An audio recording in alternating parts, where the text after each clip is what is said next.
রাত পোহালেই ভোট, এই ভোট উপলক্ষে রাজবাড়ীতে যে দুইটি সংসদীয় আসন, এই দুইটি সংসদীয় আসনের আইন শৃঙ্খলা যে রক্ষাকারী বাহিনী আছে এনাদের পাশাপাশি র্যাব সদস্যরাও কিন্তু কাজ করবেন। সকালে এই যে রাজবাড়ী যে পৌরসভার একটি কেন্দ্র, এই কেন্দ্রে এসেছেন র্যাবের একটি টিম। এখানে আসলে র্যাবের সদস্য এসেছেন, তারা আমাদের সাথে কথা বলেছেন। তারা জানিয়েছেন যে এই যে নির্বাচন সুষ্ঠু নিরপেক্ষ করতে তারা আসলে গুরুত্বপূর্ণ ভূমিকা রাখবেন। সবার জন্যই ভালো চপস্টিক ইনস্ট্যান্ট নুডলস। এবং তারা এখানে বলেছেন যে ড্রোন দিয়ে আসলে তারা ভোট কেন্দ্র নজরদারি করবেন।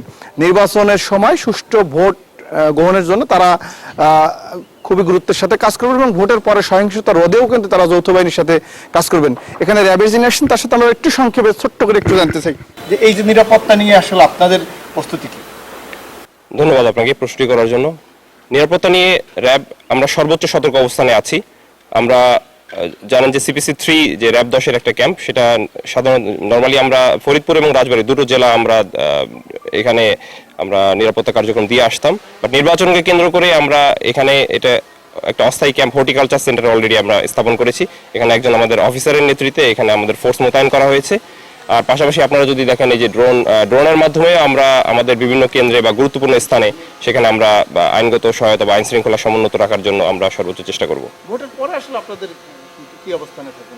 ভোটের পরেও আপনারা জানেন যে ইতিমধ্যে সারা বাংলাদেশে র্যাব ডিপ্লয়মেন্ট হয়েছে, যে শুধু 12 তারিখ পর্যন্ত না, আর এর পরেও কিন্তু আমরা ডিপ্লয়মেন্ট হয়েছি।